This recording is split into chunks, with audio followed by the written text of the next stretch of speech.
Okay, I'm not even going to pretend that the Green Lantern movie was good. It wasn't. That's not what I'm here to talk about today. What I'm here to talk about is my favorite character out of the DC Comics movies, which is Hector Hammond. There are several reasons why I like the character in the comic books, and there are several more reasons why I like him in the movie. And I'm going to focus on the movie today, so bear with me. You're going to have to relive some of it, but I promise you it's not going to be bad. When we see Hector Hammond in the movie, we see a man who isn't greedy. We see a man who isn't over the top sadistic. He isn't lustful like he is portrayed in the comics. We see a man who's a normal guy, a normal nerdy guy. He's a teacher. He loves the field of study that he's in. He enjoys what he does for the most part. I mean, like anyone else, he aspires to do something more, would love to do something more, but I have the feeling that he's content where he is. But then, one day, there's a knock at his door, and he's invited to research an alien that had crash landed. And he's excited for it.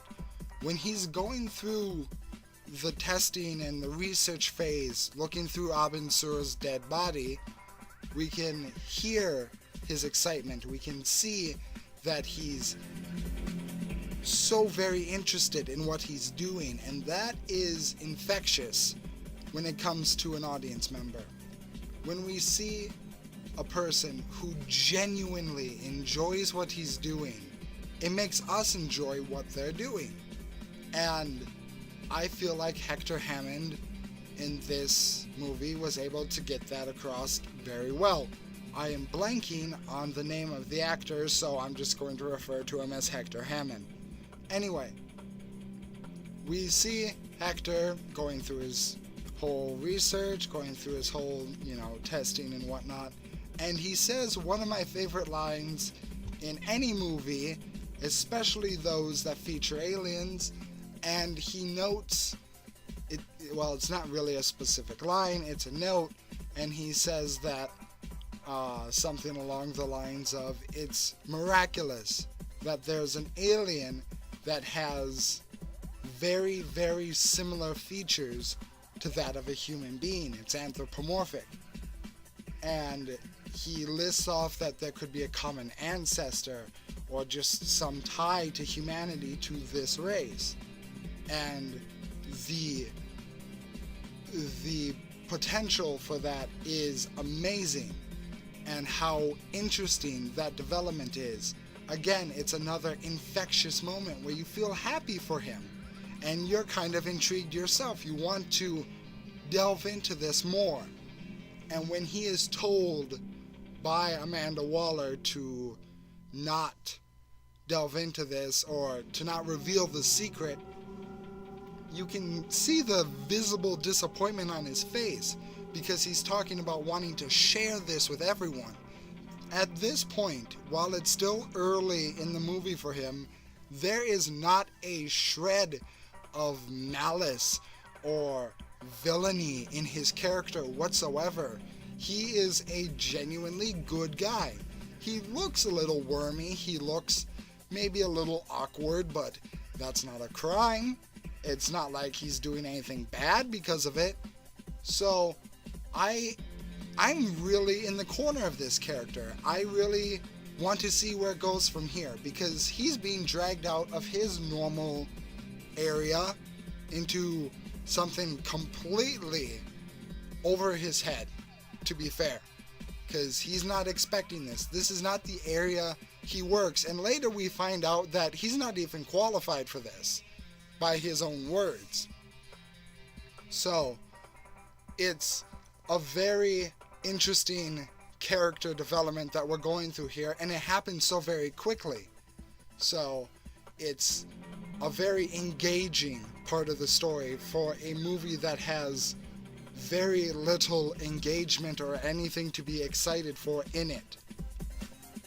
Then, because during his excavation of Abin Sur's body, he was infected by some of Parallax's fear.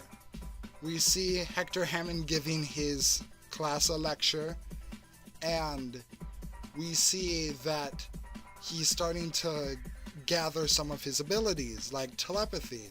He hears one of the students makes fun of him, and he then retaliates in a fairly fitting way, to be honest. Some people might say that this is villainous, but, you know, for one, I say the guy didn't get hurt, so it's okay, and he's a douchebag. He deserves to be flipped. That's not really bad. It's embarrassing. At worst, it's kind of douchey, but when you see who he does it to, I can't honestly even chalk this up in the column of bad guy. This is just a guy getting revenge on an asshole. And it wasn't even like serious revenge. The dude was okay. So we see Hector going through a little bit of this transformation. He's becoming a little bit more bold, a little bit more out there. Especially when he has the conversation with his father. And he learns that he wasn't chosen for the Abin Sur, God, I'm blanking on the word. Abin Sur, well, autopsy, that's what it was. Abin Sur autopsy. Sorry about that. He wasn't chosen because of his xenobiologist background. He wasn't chosen because he was qualified. He was chosen because his father had connections. And from what I took from the movie, his father more or less was using Hector for his own gain. The father didn't care about whether or not Hector was actually doing something. He was caring if Hector was doing something for him. So it's all for self-gain. And Hector realized that really quickly. And again, you feel for the guy because he asked for none of this. He didn't get involved by his own choice in any of this. And then he hears from his father's mind, because he can read minds, that his father truly feels like Hector is a loser and is wasting his life. And it's this really sad moment because from the look of Hector's apartment and how he acts around people and how his class respects him, how his father respects, in quotation, respects him, you can see that this is a man that is deeply alone. But it's not because he's antisocial, it's just because the things he talks about is either viewed as nerdy, thus he's pushed off to the side, or other people just don't want to be around him for an unexplained reason. And it's amazing how sympathetic he becomes and how quickly you're on his side. Because, again, there is nothing in this movie so far telling us, don't side with Hector Hammond, he's a bad guy. You should be wanting him to be stopped. Then we get to the party scene, in which Hector talks to Hal for a brief time, and they seem to mention that they know each other. Now, I haven't seen any extra director cuts or anything, so I don't know if this is explained, but to my knowledge, it never is. I can only guess that they were childhood friends or childhood acquaintances, because they took very different career paths, so it's not like they knew each other as adults. So I can't really see them, knowing each other at any other point. But you can see this very awkward tension between Hal and Hector, which you can draw your own conclusions, but I choose to draw that when they were younger, Hector, and this is also in the comics, Hector had a love for Carol, a deep infatuation. And Hal, now this part isn't necessarily in the comics, Hal kind of stole her away. And although I might be wrong, I'm not the best with comic continuity right now. I'm kind of reading many, so bear with me. Hal, obviously stole her away. He's, Carol Ferris and Hal for a long time were the it couple in Green Lantern. And so in the movie, I can only guess that the same thing happened. Hector wanted a relationship with Carol, and Hal stepped in and basically made that not so. You hear about it when they talk about, the night Hal and Carol had Whoopi in the bar, I guess, or outside of a bar. And when Carol talks about seeing Hal naked, that's why she recognizes him in the Green Lantern suit. I can only see that they know each other, but Hector and Hal knew that Hector wanted to be with Carol and that Hal took her away, and they're both very awkward around each other. And then when we see Hector interact with Carol, he kind of just poses in front of her and then she recognizes him. So again, it must be a long-standing relationship if she's able to recognize him without any words, just looking at him. So I feel like that's a thing that went on with them. Again, this movie isn't really telling you what's happening, it's showing you. So with Hector Hammond specifically, it's a very interesting development. Now, here comes the part where he does truly something villainous, and that is he tries to take down the helicopter his dad is flying off in. And I'm not going to defend him. It's not like what he did was right. No, what he did was bad, but it's understandable. I mean, this man is a greedy asshole, and he's disrespected and mistreated his son his entire life. And at this time, Hector is being slowly consumed by that part of Parallax that invaded his body. So this is kind of a bit of wish fulfillment on Hector's part. Whether or not he's in control is ambiguous, because we can see that when Hector threw the kid, it was very unexpected on his part. He wasn't intentionally willing it to happen, but he wanted it to happen, so it did. So the same thing kind of happened again with his father. He was able to knock the helicopter out of the sky. And I see that as kind of a fall from grace. He is going from a good man to one of violence. And if that's a bad thing, it's still left undecided, at least in this movie, because this movie is so tonally and directionally fucked that it's hard to tell, honestly, if you really look at it. Because again, I'm on Hector's side. Everyone around him is an asshole. So why in the fuck should I be sad if anyone gets hurt or dies? Like, Hector is the only one that I have been given any reason to give a shit about. And then we see him go through the fucking torture of the transformation of his head growing in size because his power is growing, and how much that must be painful and how much it must hurt. And people criticize it because of the screaming, the very, very shrieky screaming. But let me ask you, if you were slowly being consumed by the entity of fear itself, would you not scream like a little bitch? I mean, Come on. It is parallax.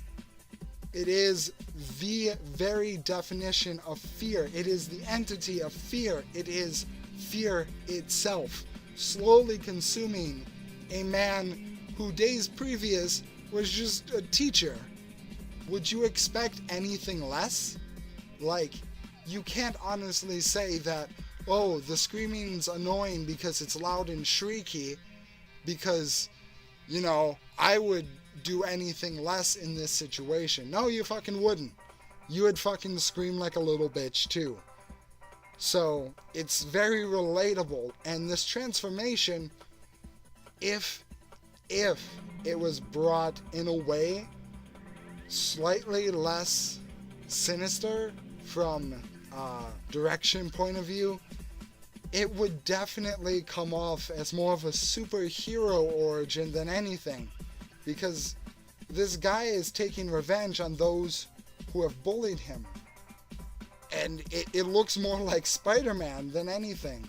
The only thing that doesn't look like Spider-Man is the fact that it has weird music in the background, kind of foreboding music, so it leads you to think otherwise. So we have the change of Hector Hammond, and he's slowly becoming quote-unquote evil, and I believe the next scene that features him is when he has the big-ass forehead, and he goes to, I think it was Cadmus, I might be wrong, but he goes there, and he meets his father after his transformation, and he tells his father that, you know, he feels better than ever. He's a new and improved person. And granted, he kind of creepily latches onto his father's face, and his father promises that he will do everything to turn Hector back, which I feel it's implied that they were going to kill Hector. I mean, this was supposed to be a secret project, and with Hector's existence, it's very likely that they would view this as the secret getting out.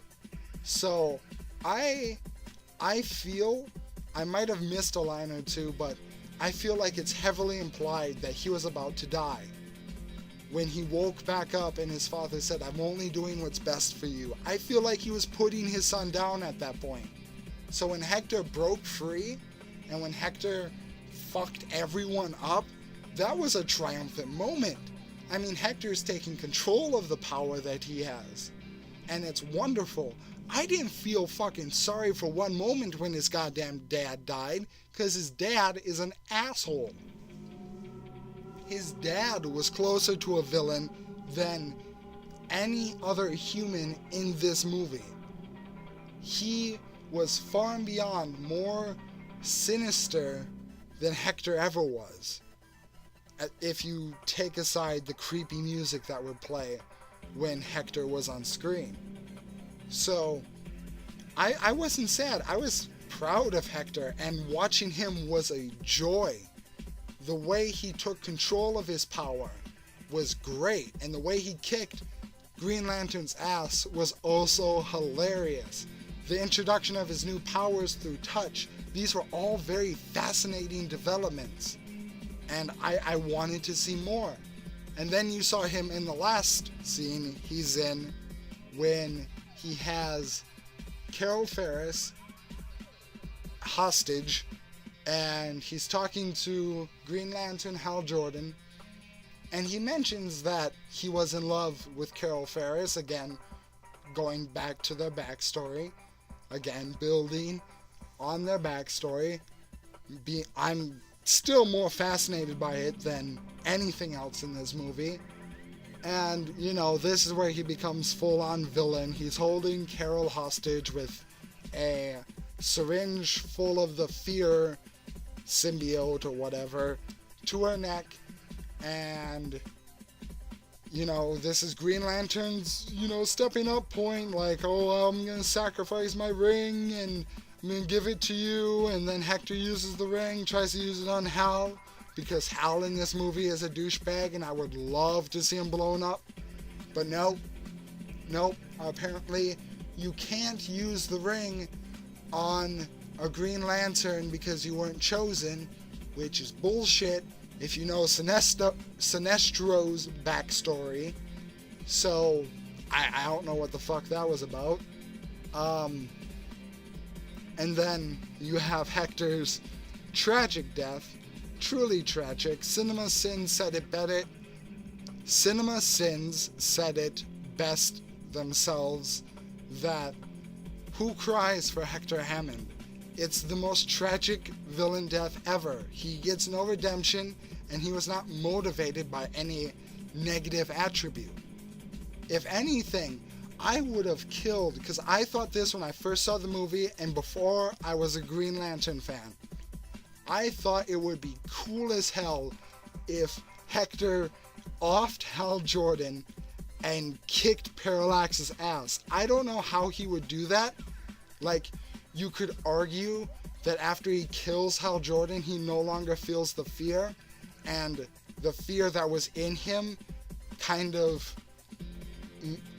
maturates into his own power. It becomes part of him. It's no longer part of Parallax. It's changed. It's evolved with Hector. So Hector is able to use his psionic powers to defeat Parallax. That would have been awesome. I honestly, if you cut out the Hal Jordan parts of Green Lantern, just focus on Hector Hammond, and continue the story with Hector living and Hal dying, it would be so much better and so much more fascinating. And I might have been rambling on for this holy shit 22-minute video, but I feel like I got the point across that Hector is far more developed, has a much better character arc, and is a much more fascinating character than a lot of characters in the DC cinematic universe itself. And I personally would love to see more of that character if he didn't fucking die. But anyway, thank you guys for listening, and I will see you soon.